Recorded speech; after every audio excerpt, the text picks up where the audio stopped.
Il était une fois, dans une époque fort lointaine, une région semi-aride située entre les rives du Jourdain et les collines doucement inclinées de la Galilée.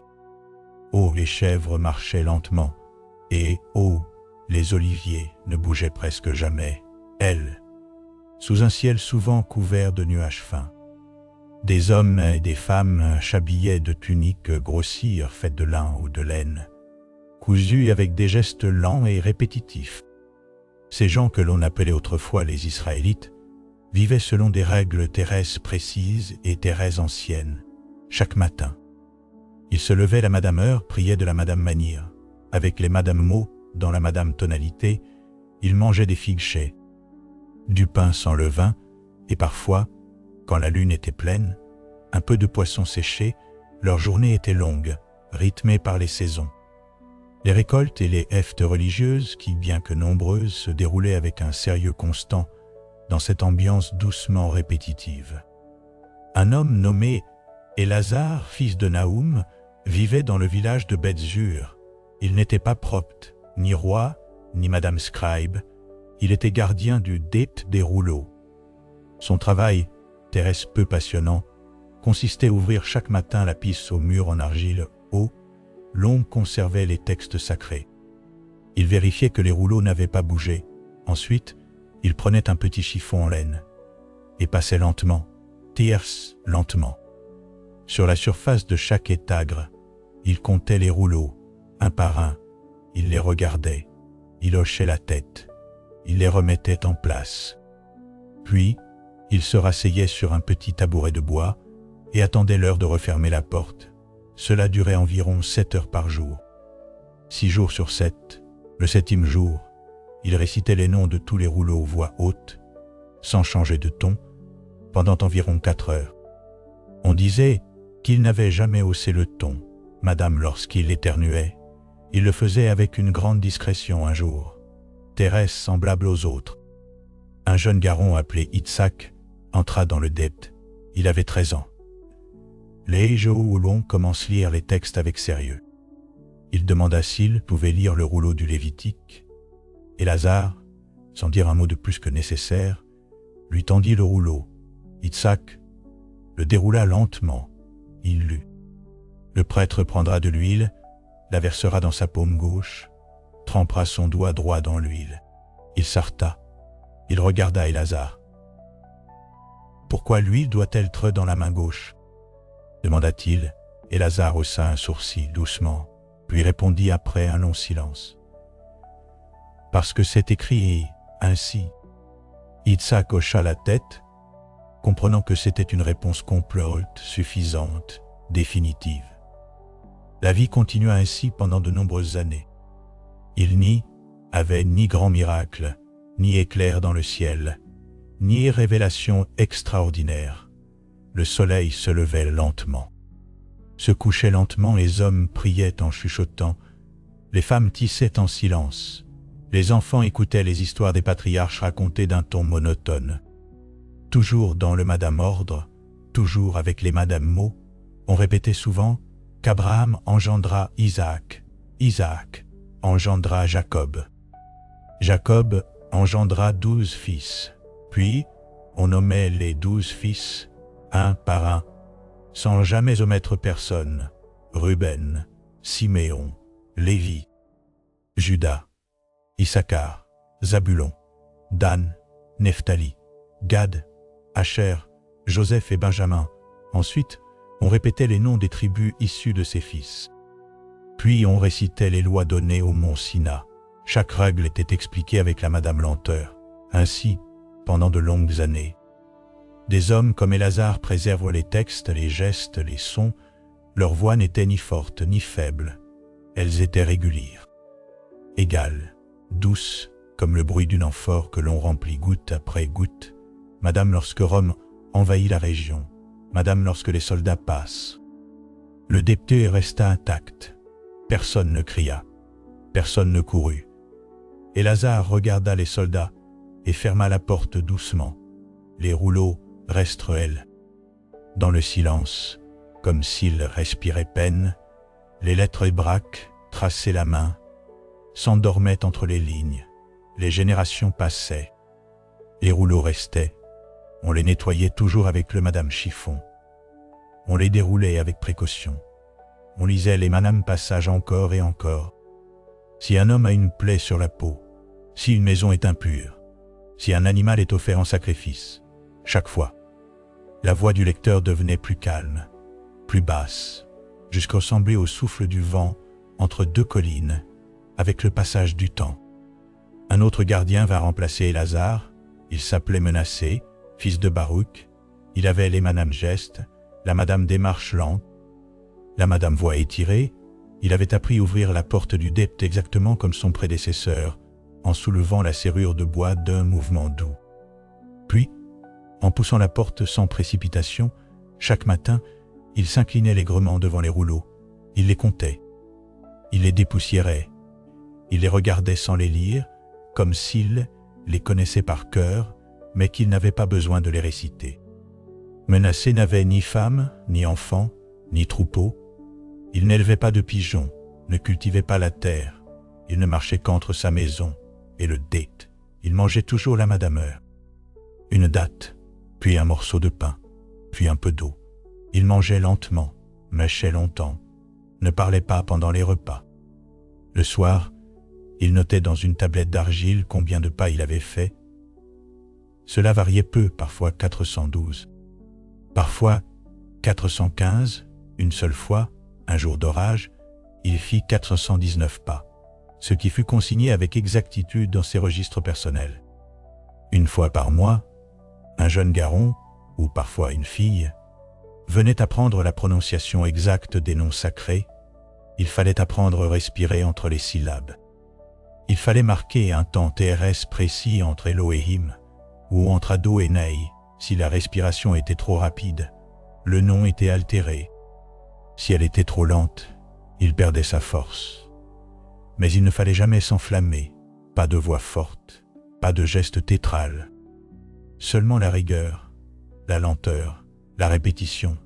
Dans le village, les saisons passaient comme des parchemins que l'on déroule sans hé. L'hiver était un peu froid, mais pas trop. L'été était un peu chaud, mais pas excessivement. La pluie tombait parfois lorsqu'elle tombait. Menacé s'arrêtait et regardait les gouttes. Il notait combien de gouttes tombaient sur la pierre plate devant le DP en une minute. Il en avait compté 37 lors d'une averse modérée, 112 lors d'une forte averse. Il inscrivait tout sur des tablettes. Les autres villageois venaient parfois lui poser des questions, toujours les manems. Est-ce impur si l'on touche un lépreux? Cela dépend. Répondait Menacé. Il ouvrait lentement un rouleau, pointait un passage du doigt. Il ne lisait pas. Il attendait que l'autre lise haute voix. Si la lecture était correcte, il hochait la tête. Si elle ne l'était pas, il attendait en silence que la personne recommence. Cela pouvait prendre du temps. Une fois, un garçon mit 27 minutes lire un passage sans erreur. Menacé ne l'interrompit pas. Un soir, il y eut une discussion sur la mesure exacte d'un épha de farine. Certains disaient que c'était 20 litres, d'autres 22. Menacé dit calmement que cela dépendait de l'année, du lieu, du temple. Il cita plusieurs rouleaux, avec une lenteur presque soporifique. Il rappela que le prof d'Ézéchiel avait mentionné une mesure légèrement différente, mais qu'il ne fallait pas en faire un sujet de querelle. Personne ne répondit. Tous restent silencieux, puis ils rentrent chez eux, un par un, sans se presser. Parfois, on racontait aux enfants les récits d'hommes terres anciens qui avaient vécu longtemps. On disait que Mathusalem avait vécu 969 ans, mais on disait cela sans émotion. Ce n'était pas spectaculaire. C'était simplement un fait, comme la couleur des olives, comme le poids des pierres, comme le nombre de jours dans l'année. On disait aussi qu'Enoch n'était pas mort, mais avait été enlevé par Dieu, elle, encore. Cela était dit d'un ton neutre, presque endormi. Cela ne changeait rien à la routine. Menacé vécut longtemps. On ne savait pas exactement combien d'années, car il ne fêtait pas son anniversaire. Il ne célébrait rien. Il observait, nettoyait, comptait. Un jour, Il s'endormit assis sur son tabouret, devant le rouleau d'Isée. Il ne se réveilla pas. Le lendemain, les villageois vinrent, le trouvent ainsi, et le laissent encore une journée de plus. Par respect. Puis, ils le portent au cimetière, lentement, sans musique. Il dépose sur sa tombe une tablette en argile. Rouleau présent, 47, chiffon utilisé. Propre, porte fermée, vent du sud-est. Après menacé, il fallut plusieurs semaines avant que le conseil du village ne désigne un nouveau gardien des rouleaux. Ils ne se précipitent pas, ils délibèrent lentement, en silence, parfois entre deux gorgées d'eau tide. Finalement, leur choix se porta sur un homme nommé Tobia, fils de Éliésée, connu pour parler peu, marcher droit et cligner des yeux à intervalles réguliers. Tobia accepta la tâche sans montrer ni joie ni crainte. On lui remit la clé du depth, une clé de bois dur, usée par le temps, qui s'insérait parfaitement dans la serrure. Il la fit tourner doucement, elle fonctionnait. Il hocha la tête. Dès le premier jour, il observa les rouleaux sans les toucher. Il se tenait devant eux, les mains derrière le dos. Il comptait 1, 2, 3, jusque 47. Il prononçait chaque nombre voix basse. Ensuite, il restait debout pendant de longues minutes, les yeux mi-clos, comme s'il écoutait un silence profond. Puis il s'asseyait sur le tabouret. Il regardait le mur parfois. Il bougeait légèrement un rouleau pour qu'il soit bien aligné. Puis, il restait immobile. Il ne lisait que rarement, préférant mémoriser les emplacements, les titres, les marques. Il connaissait l'odeur de chaque rouleau. Certains sentaient l'huile de myrrhe. D'autres sentaient le cuir chauffé par le soleil. D'autres encore ne sentaient rien. Tobia n'écrivait pas. Il se méfiait de l'encre. Il disait que l'encre était trop vivante. Il préférait parler une fois, doucement, et que l'on retienne ses mots, si on les oubliait. Ce n'était pas grave. Il disait que ce qui est oublié fait partie du rythme du monde. Il dormait peu, mangeait peu, parlait peu. On ne le voyait jamais courir. Madame, quand le feu prit dans la maison d'un voisin, il marcha calmement pour aider, apportant une jarre d'eau avec régularité. Il versa l'eau goutte, goutte, sans bruit. Un jour, un voyageur venu de Jéricho passa par le village. Il avait entendu parler du depth. Il demanda voir les rouleaux. On le conduisit Tobia. Le voyageur entra, regarda autour, dit « Ce lieu est ancien ». Tobia ne répondit pas. Le voyageur dit « Peut-on lire ici le cantique des cantiques ?» Tobia répondit « On peut ». Il alla chercher le rouleau, il le déroula lentement. Il montra la première ligne. Le voyageur lut, avec un accent étranger. Tobia l'écouta. Quand il eut fini, il dit « C'est bien ». Puis il rangea le rouleau. Le voyageur demanda « Qui a copié ce texte ?» Tobia dit « Un homme patient. Les années passent. » Le depth vieillissait. Le bois des étagres grinait parfois quand l'humidité entrait. Mais rien ne fut changé. On disait que changer une planche changerait l'équilibre. Tobia prenait soin de chaque objet. Il plaçait des pierres plates sous les pieds des meubles pour que rien ne penche, quand une araignée tissait sa toile entre deux rouleaux. Il attendait qu'elle parte d'elle. Madame, il disait, elle veille aussi, vers la fin de sa vie. Tobia perdit un peu l'eau. Il n'entendait plus les pas légers des enfants, mais il gardait son regard fixe. Il comprenait ce qu'on lui disait en lisant les lèvres. Il répondait avec des gestes lents.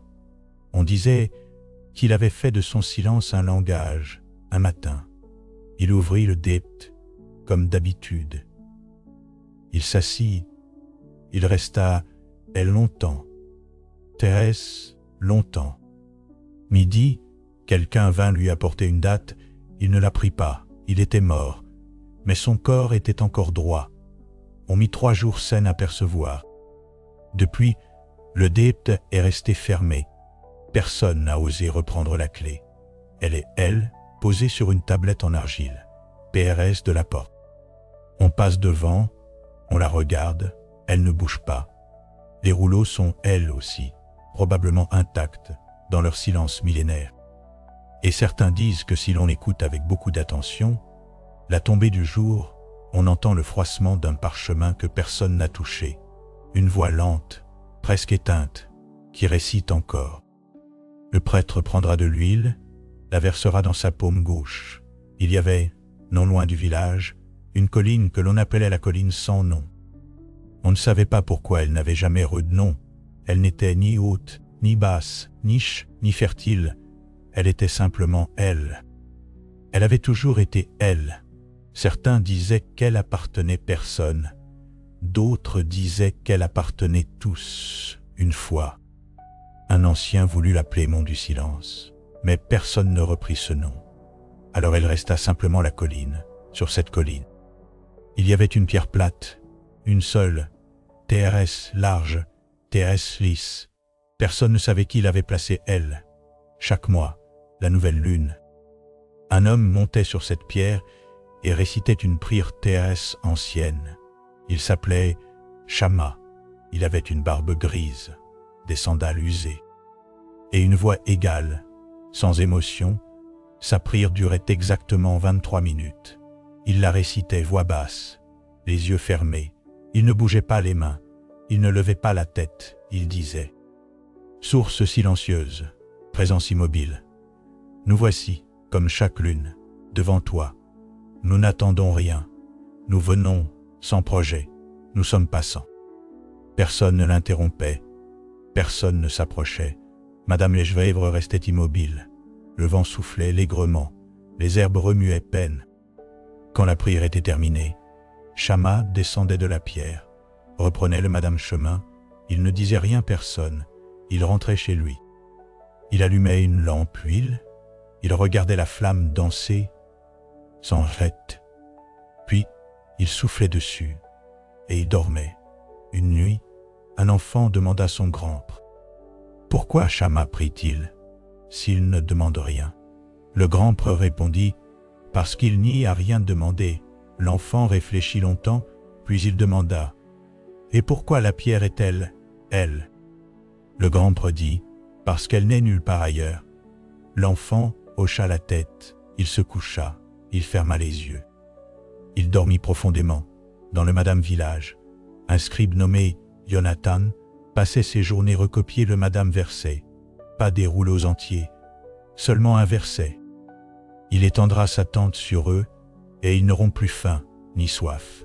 Il écrivait ce verset 10 fois par jour, il utilisait la Madame Plume, la Madame Encre, le Madame Parchemin. Une fois le parchemin rempli, il l'enroulait, le rangeait dans une botte, il en commena une nouvelle. On lui demanda pourquoi il n'écrivait pas d'autres versets, il répondit « Ce verset contient des jetou. » Il vécut ainsi pendant des années. Lorsqu'il mourut, on ouvrit sa maison. On y trouva 612 rouleaux, tous identiques. On les lut. Le verset était écrit avec la Madame Écriture. La Madame Régularité, aucun mot ne manquait, aucun accent n'était oublié. On les entreposa tous dans une pièce sectée du dépté. On l'appela la chambre du verset. Depuis, personne n'y entre. On dit que ceux qui y restent trop longtemps s'endorment en lisant. Et ainsi, dans ce coin tranquille du monde, les jours continuent de passer comme des pages tournées lentement. Les mots anciens flottent encore dans l'air, presque imperceptibles. Ils ne frappent pas, ne brillent pas, ne crient pas. Ils sont elles, posés comme la poussière sur une étagre. Ils attendent qu'on les regarde sans les lire, qu'on les écoute sans les entendre, qu'on les oublie sans les perdre. Un matin, au tout début de l'hiver, une femme âgée nommée Myriam se leva plus têtée que d'habitude. Elle habitait une maison de pierre basse, avec une porte qui grinait doucement quand on l'ouvrait. Elle portait toujours la Madame tunique grise, cousue la main, sans motif. Chaque jour, elle triait des lentilles. Elle les séparait lentement. Les rouges d'un côté, les brunes de l'autre. Elle n'utilisait ni bol, ni panier. Juste ses mains ridées et un plateau en bois. Cela lui prenait plusieurs heures. Elle ne se pressait jamais. Ce matin, elle, après avoir trié 172 lentilles, elle s'arrêta. Elle posa ses mains sur ses genoux. Elle regarda le mur. Elle se souvint d'un rêve. Dans ce rêve, une voix avait dit « Ce qui est lent dure, ce qui dure n'a pas besoin d'être vu. »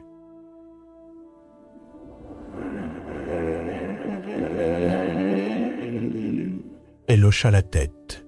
Elle ne raconta ce rêve personne.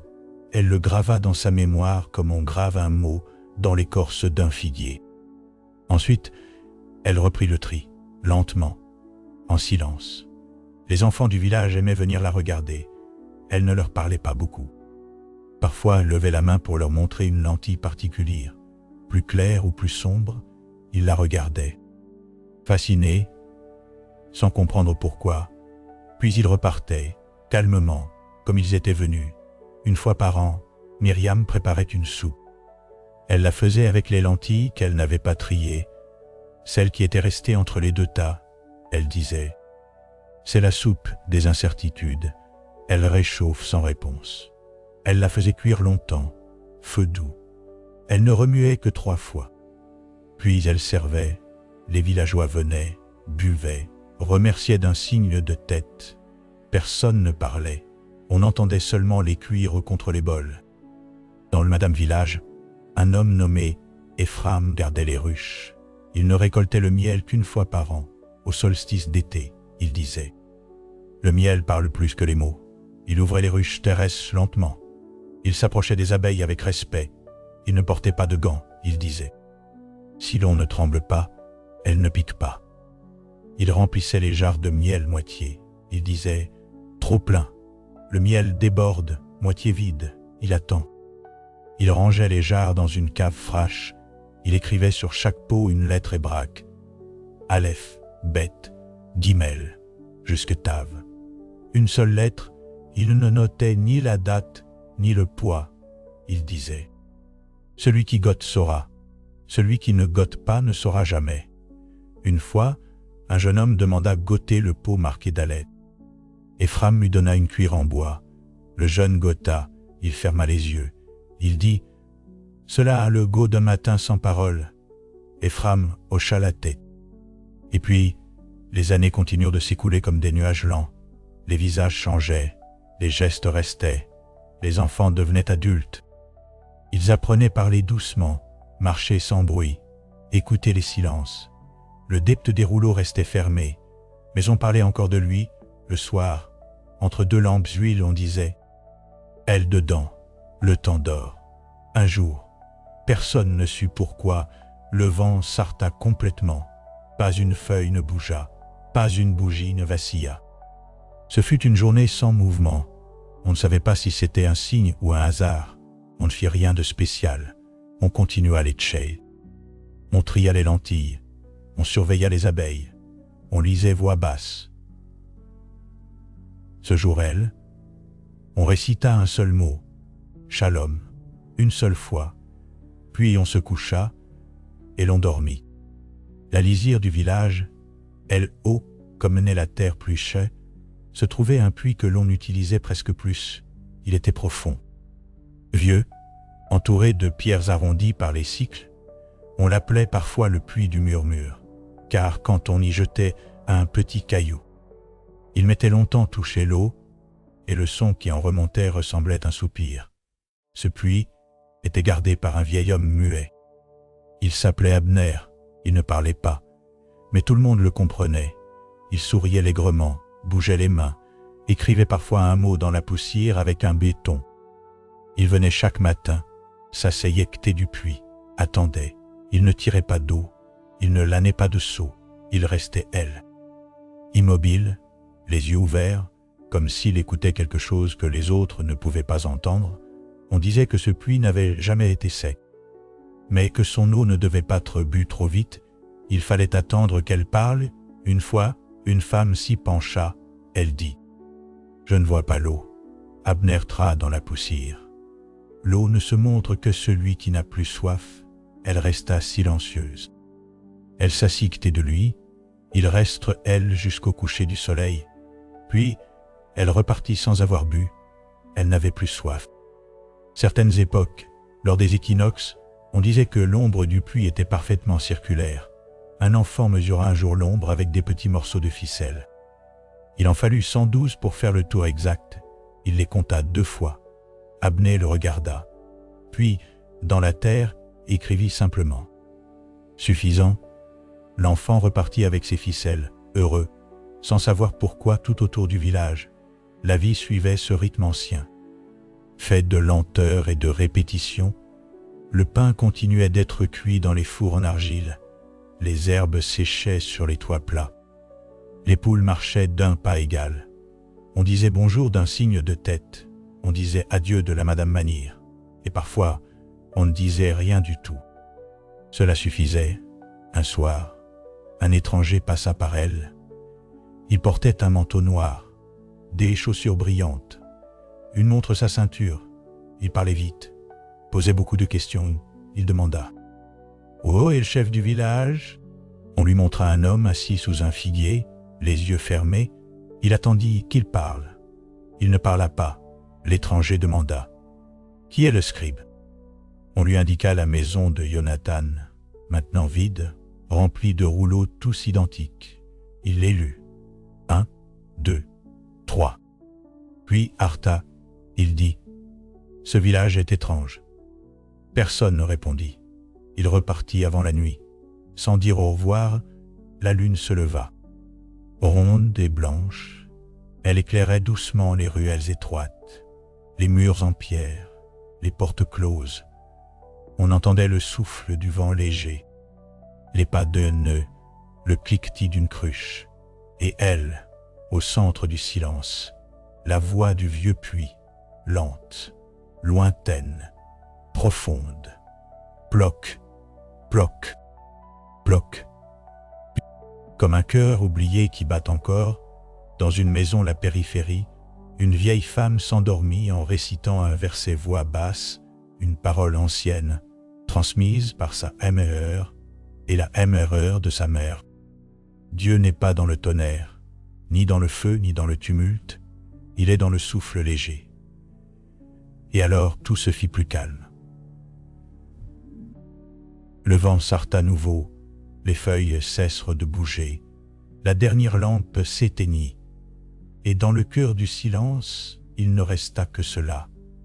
Un monde lent, très lent, presque immobile, où chaque chose trouve sa place, en prenant le temps.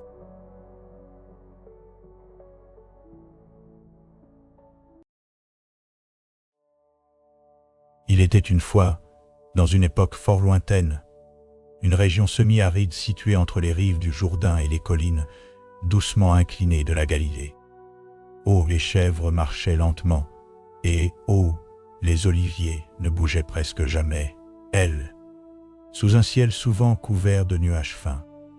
Des hommes et des femmes s'habillaient de tuniques grossies faites de lin ou de laine, cousues avec des gestes lents et répétitifs.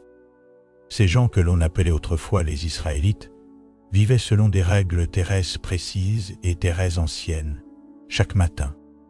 Ils se levaient la Madame heure, priaient de la Madame manière. Avec les Madame mots dans la Madame tonalité, ils mangeaient des figues chais, du pain sans levain, et parfois, quand la lune était pleine, un peu de poisson séché. Leur journée était longue, rythmée par les saisons.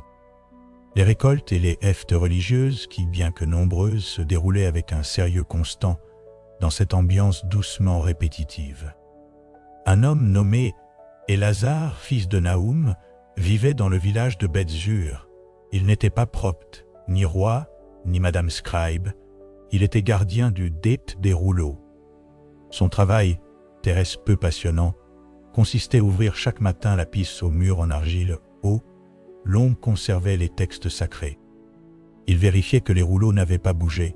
Ensuite, il prenait un petit chiffon en laine et passait lentement, tierce lentement. Sur la surface de chaque étagre, il comptait les rouleaux, un par un. Il les regardait, il hochait la tête, il les remettait en place. Puis, il se rasseyait sur un petit tabouret de bois et attendait l'heure de refermer la porte. Cela durait environ 7 heures par jour. 6 jours sur 7, le 7e jour, Il récitait les noms de tous les rouleaux voix haute, sans changer de ton, pendant environ 4 heures. On disait qu'il n'avait jamais haussé le ton. Madame, lorsqu'il éternuait, il le faisait avec une grande discrétion un jour. Thérèse, semblable aux autres. Un jeune garçon appelé Itzhak entra dans le dept. Il avait 13 ans. Les Jéhoulon commence à lire les textes avec sérieux. Il demanda s'il pouvait lire le rouleau du Lévitique. Et Lazare, sans dire un mot de plus que nécessaire, lui tendit le rouleau. Itzhak le déroula lentement. Il lut. Le prêtre prendra de l'huile, la versera dans sa paume gauche, trempera son doigt droit dans l'huile. Il s'arrêta. Il regarda Élasar. « Pourquoi l'huile doit-elle être dans la main gauche ?» demanda-t-il. Élasar haussa un sourcil doucement, puis répondit après un long silence. « Parce que c'est écrit ainsi. » Itzhak hocha la tête, comprenant que c'était une réponse complète, suffisante, définitive. La vie continua ainsi pendant de nombreuses années. Il n'y avait ni grand miracle, ni éclair dans le ciel, ni révélation extraordinaire. Le soleil se levait lentement, se couchait lentement, les hommes priaient en chuchotant, les femmes tissaient en silence, les enfants écoutaient les histoires des patriarches racontées d'un ton monotone. Toujours dans le Madame Ordre, toujours avec les Madame Mots, on répétait souvent qu'Abraham engendra Isaac, Isaac engendra Jacob.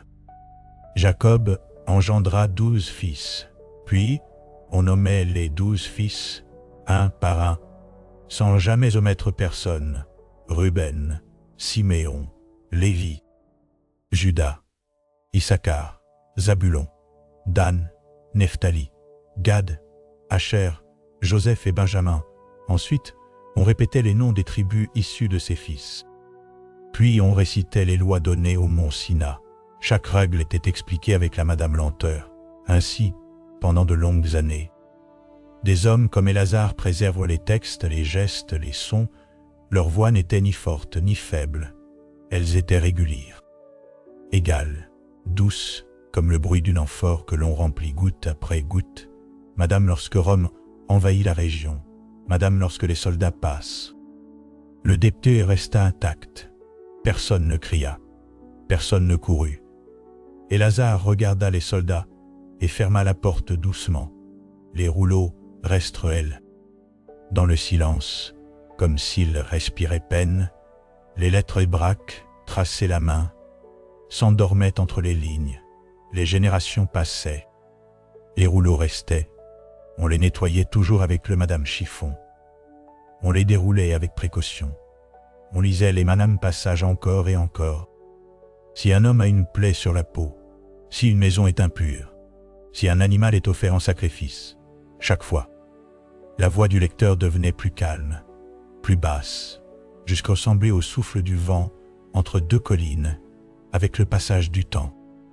Un autre gardien va remplacer Élasar. Il s'appelait Menassé, fils de Baruch. Il avait les Madame gestes, la Madame démarche lente, la Madame voix étirée. Il avait appris à ouvrir la porte du depth exactement comme son prédécesseur, en soulevant la serrure de bois d'un mouvement doux. Puis, en poussant la porte sans précipitation, chaque matin, il s'inclinait allègrement devant les rouleaux. Il les comptait. Il les dépoussiérait. Il les regardait sans les lire, comme s'il les connaissait par cœur, mais qu'il n'avait pas besoin de les réciter. Menassé n'avait ni femme, ni enfant, ni troupeau. Il n'élevait pas de pigeons, ne cultivait pas la terre. Il ne marchait qu'entre sa maison et le date. Il mangeait toujours la madameur. Une date, puis un morceau de pain, puis un peu d'eau. Il mangeait lentement, mâchait longtemps, ne parlait pas pendant les repas. Le soir, il notait dans une tablette d'argile combien de pas il avait fait.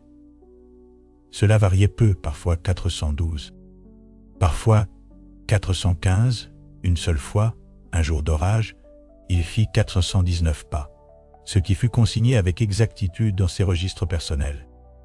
Une fois par mois, un jeune garçon, ou parfois une fille, venait apprendre la prononciation exacte des noms sacrés. Il fallait apprendre à respirer entre les syllabes. Il fallait marquer un temps TRS précis entre Elohim ou entre Ado et Ney. Si la respiration était trop rapide, le nom était altéré. Si elle était trop lente, il perdait sa force. Mais il ne fallait jamais s'enflammer, pas de voix forte, pas de geste tétral. Seulement la rigueur, la lenteur, la répétition. Dans le village, les saisons passaient comme des parchemins que l'on déroule sans hé. L'hiver était un peu froid, mais pas trop. L'été était un peu chaud, mais pas excessivement. La pluie tombait parfois lorsqu'elle tombait. Menacé s'arrêtait et regardait les gouttes. Il notait combien de gouttes tombaient sur la pierre plate devant le DP en 1 minute.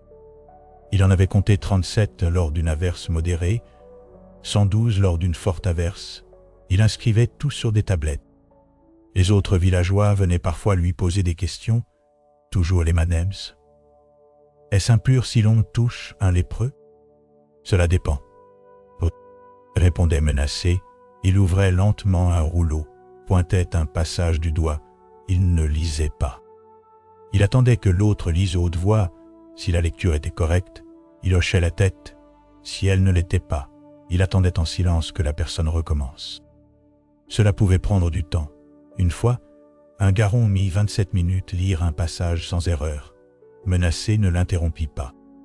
Un soir, il y eut une discussion sur la mesure exacte d'un épha de farine. Certains disaient que c'était 20 litres, d'autres 22. Menacé dit calmement que cela dépendait de l'année, du lieu, du temple.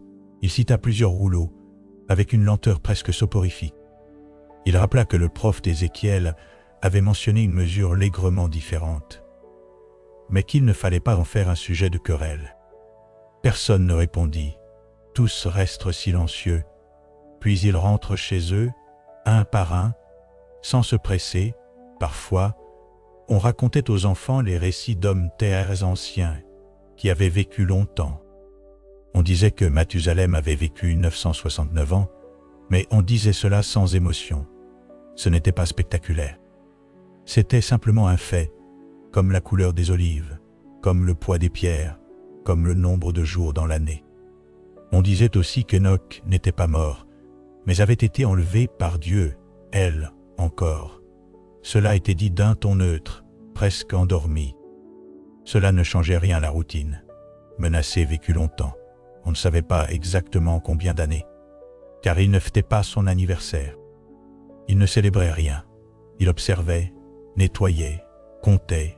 Un jour, il s'endormit assis sur son tabouret devant le rouleau d'Isée. Il ne se réveilla pas. Le lendemain, les villageois vinrent, le trouvent ainsi et le laissent encore une journée de plus. Par respect. Puis, ils le portent au cimetière, lentement, sans musique. Il dépose sur sa tombe une tablette en argile. Rouleau présent, 47. Chiffon utilisé. Propre, porte fermée, vent du sud-est. Après Menacé, il fallut plusieurs semaines avant que le conseil du village ne désigne un nouveau gardien des rouleaux. Ils ne se précipitent pas.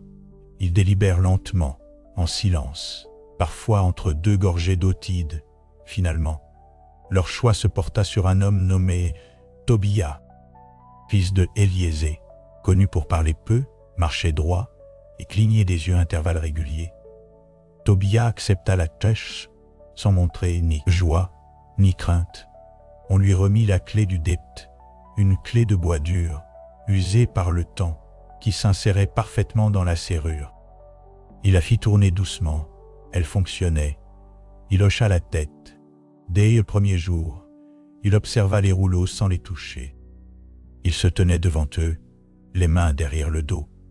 Il comptait 1, 2, 3, jusque 47. Il prononçait chaque nombre voix basse. Ensuite, il restait debout pendant de longues minutes, les yeux mi-clos, comme s'il écoutait un silence profond. Puis il s'asseyait sur le tabouret. Il regardait le mur parfois. Il bougeait légèrement un rouleau pour qu'il soit bien aligné. Puis, il restait immobile. Il ne lisait que rarement, préférant mémoriser les emplacements, les titres, les marques. Il connaissait l'odeur de chaque rouleau. Certains sentaient l'huile de myrrhe. D'autres sentaient le cuir chauffé par le soleil. D'autres encore ne sentaient rien. Tobia n'écrivait pas. Il se méfiait de l'encre. Il disait que l'encre était trop vivante. Il préférait parler une fois, doucement, et que l'on retienne ses mots, si on les oubliait. Ce n'était pas grave. Il disait que ce qui est oublié fait partie du rythme du monde. Il dormait peu, mangeait peu, parlait peu. On ne le voyait jamais courir. Madame, quand le feu prit dans la maison d'un voisin, il marcha calmement pour aider, apportant une jarre d'eau avec régularité. Il versa l'eau goutte, goutte, sans bruit. Un jour, un voyageur venu de Jéricho passa par le village. Il avait entendu parler du Dips. Il demanda voir les rouleaux. On le conduisit Tobia. Le voyageur entra, regarda autour, dit « Ce lieu est ancien ». Tobia ne répondit pas. Le voyageur dit « Peut-on lire ici le cantique des cantiques ?» Tobia répondit « On peut ». Il alla chercher le rouleau, il le déroula lentement. Il montra la première ligne. Le voyageur lut, avec un accent étranger. Tobia l'écouta. Quand il eut fini, il dit « C'est bien ». Puis il rangea le rouleau. Le voyageur demanda « Qui a copié ce texte ?» Tobia dit « Un homme patient. Les années passent. » Le Dipt vieillissait. Le bois des étagres grinait parfois quand l'humidité entrait, mais rien ne fut changé. On disait que changer une planche changerait l'équilibre. Tobia prenait soin de chaque objet. Il plaçait des pierres plates sous les pieds des meubles pour que rien ne penche, quand une araignée tissait sa toile entre deux rouleaux.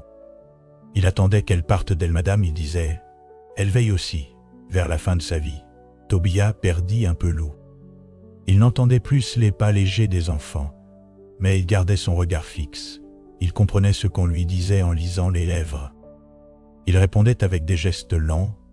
On disait qu'il avait fait de son silence un langage. Un matin, il ouvrit le Dipt, comme d'habitude. Il s'assit. Il resta, elle, longtemps. Thérèse, longtemps. Midi, quelqu'un vint lui apporter une date. Il ne la prit pas. Il était mort. Mais son corps était encore droit. On mit 3 jours saines à percevoir. Depuis, le Dipt est resté fermé. Personne n'a osé reprendre la clé. Elle est, elle, posée sur une tablette en argile. PRS de la porte. On passe devant, on la regarde, elle ne bouge pas. Les rouleaux sont, elles aussi, probablement intacts, dans leur silence millénaire. Et certains disent que si l'on écoute avec beaucoup d'attention, la tombée du jour, on entend le froissement d'un parchemin que personne n'a touché, une voix lente, presque éteinte, qui récite encore. Le prêtre prendra de l'huile, la versera dans sa paume gauche. Il y avait, non loin du village, une colline que l'on appelait la colline sans nom. On ne savait pas pourquoi elle n'avait jamais eu de nom. Elle n'était ni haute, ni basse, niche, ni fertile. Elle était simplement elle. Elle avait toujours été elle. Certains disaient qu'elle appartenait personne. D'autres disaient qu'elle appartenait tous, une fois. Un ancien voulut l'appeler Mont du Silence, mais personne ne reprit ce nom. Alors elle resta simplement la colline. Sur cette colline, il y avait une pierre plate, une seule, TRS large, TRS lisse. Personne ne savait qui l'avait placée, elle. Chaque mois, la nouvelle lune. Un homme montait sur cette pierre et récitait une prière TRS ancienne. Il s'appelait Shama. Il avait une barbe grise, des sandales usées, et une voix égale, sans émotion. Sa prière durait exactement 23 minutes. Il la récitait voix basse, les yeux fermés. Il ne bougeait pas les mains, il ne levait pas la tête. Il disait « Source silencieuse, présence immobile. Nous voici, comme chaque lune, devant toi. Nous n'attendons rien. Nous venons sans projet. Nous sommes passants. » Personne ne l'interrompait. Personne ne s'approchait. Madame Lechevèvre restait immobile. Le vent soufflait allègrement. Les herbes remuaient peine. Quand la prière était terminée, Shama descendait de la pierre, reprenait le madame chemin Il ne disait rien à personne. Il rentrait chez lui. Il allumait une lampe huile. Il regardait la flamme danser sans arrêt. Puis, il soufflait dessus et il dormait. Une nuit, un enfant demanda à son grand-père « Pourquoi Shama prie-t-il s'il ne demande rien ?» Le grand-père répondit « Parce qu'il n'y a rien demandé. » L'enfant réfléchit longtemps, puis il demanda « Et pourquoi la pierre est-elle, elle ?» Le grand-père dit « Parce qu'elle n'est nulle part ailleurs. » L'enfant hocha la tête, il se coucha, il ferma les yeux. Il dormit profondément. Dans le Madame Village, un scribe nommé Jonathan passait ses journées recopier le Madame verset, pas des rouleaux entiers, seulement un verset. Il étendra sa tente sur eux, et ils n'auront plus faim ni soif. Il écrivait ce verset 10 fois par jour, il utilisait la Madame plume, la Madame encre, le Madame parchemin. Une fois le parchemin rempli, il l'enroulait, le rangeait dans une botte, il en commena une nouvelle. On lui demanda pourquoi il n'écrivait pas d'autres versets, il répondit « Ce verset contient des ch'tous. » Il vécut ainsi pendant des années. Lorsqu'il mourut, on ouvrit sa maison. On y trouva 612 rouleaux, tous identiques. On les lut. Le verset était écrit avec la Madame écriture. La Madame régularité, aucun mot ne manquait, aucun accent n'était oublié. On les entreposa tous dans une pièce sectée du dépté. On l'appela la chambre du verset. Depuis, personne n'y entre. On dit que ceux qui y restent trop longtemps s'endorment en lisant. Et ainsi, dans ce coin tranquille du monde, les jours continuent de passer comme des pages tournées lentement. Les mots anciens flottent encore dans l'air, presque imperceptibles. Ils ne frappent pas, ne brillent pas, ne crient pas. Ils sont, elles, posés comme la poussière sur une étagre. Ils attendent qu'on les regarde sans les lire, qu'on les écoute sans les entendre, qu'on les oublie sans les perdre. Un matin, au tout début de l'hiver, une femme âgée nommée Myriam se leva plus têtée que d'habitude. Elle habitait une maison de pierre basse, avec une porte qui grinait doucement quand on l'ouvrait. Elle portait toujours la Madame tunique grise, cousue la main, sans motif. Chaque jour, elle triait des lentilles. Elle les séparait lentement. Les rouges d'un côté, les brunes de l'autre. Elle n'utilisait ni bol, ni panier. Juste ses mains ridées et un plateau en bois. Cela lui prenait plusieurs heures. Elle ne se pressait jamais. Ce matin, elle, après avoir trié 172 lentilles, elle s'arrêta. Elle posa ses mains sur ses genoux. Elle regarda le mur. Elle se souvint d'un rêve. Dans ce rêve, une voix avait dit « Ce qui est lent dure, ce qui dure n'a pas besoin d'être vu. »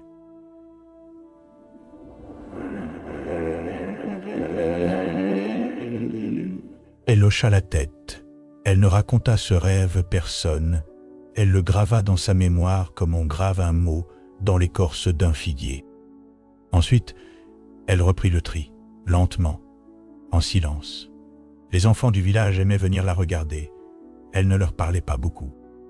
Parfois, elle levait la main pour leur montrer une lentille particulière. Plus claire ou plus sombre, ils la regardaient. Fascinés, sans comprendre pourquoi. Puis ils repartaient, calmement, comme ils étaient venus. Une fois par an, Myriam préparait une soupe. Elle la faisait avec les lentilles qu'elle n'avait pas triées, celles qui étaient restées entre les deux tas. Elle disait « C'est la soupe des incertitudes.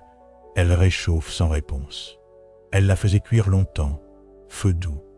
Elle ne remuait que 3 fois. Puis elle servait. Les villageois venaient, buvaient, remerciaient d'un signe de tête. Personne ne parlait. On entendait seulement les cuire contre les bols.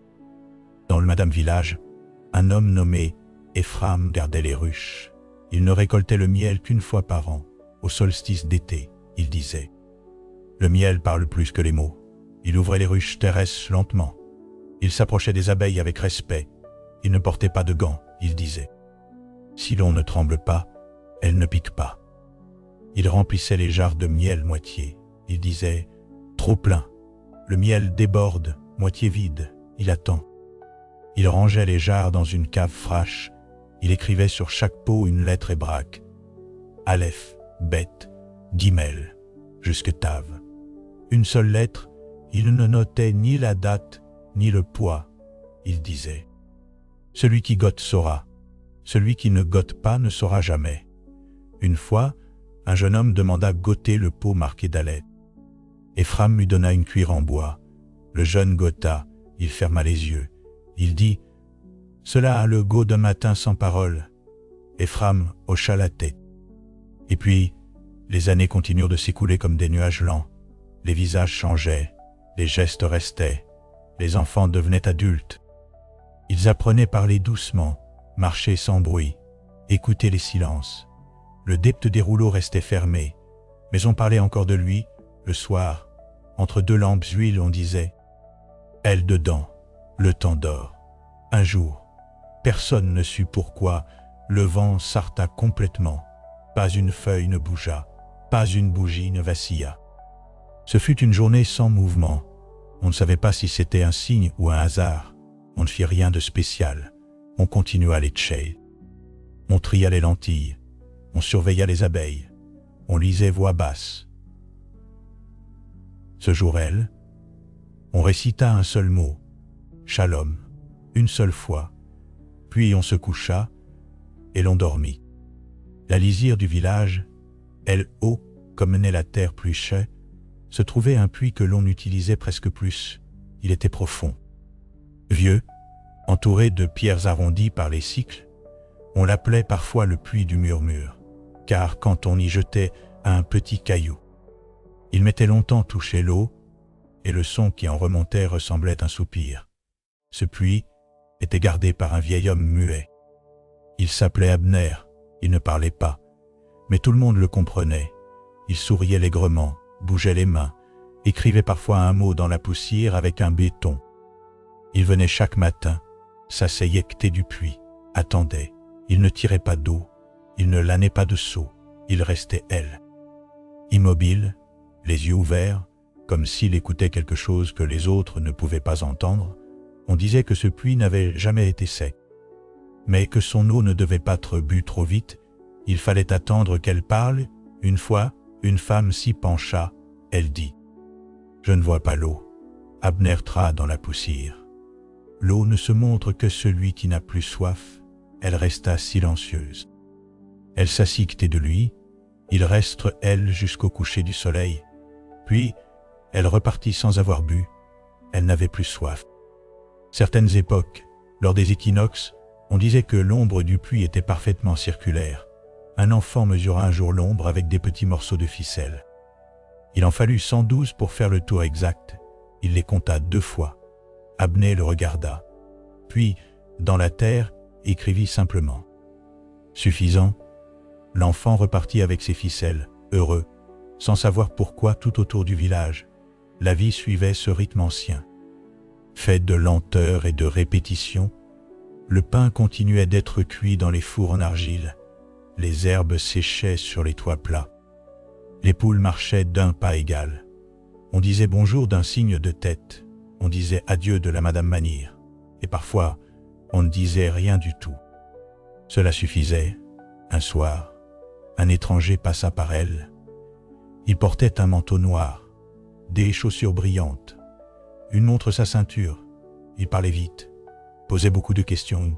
Il demanda « Oh, est le chef du village ?» On lui montra un homme assis sous un figuier, les yeux fermés. Il attendit qu'il parle. Il ne parla pas. L'étranger demanda « Qui est le scribe ?» On lui indiqua la maison de Jonathan, maintenant vide, remplie de rouleaux tous identiques. Il les lut. 1, 2, 3. Puis Arta, il dit « Ce village est étrange. » Personne ne répondit. Il repartit avant la nuit. Sans dire au revoir, la lune se leva. Ronde et blanche, elle éclairait doucement les ruelles étroites, les murs en pierre, les portes closes.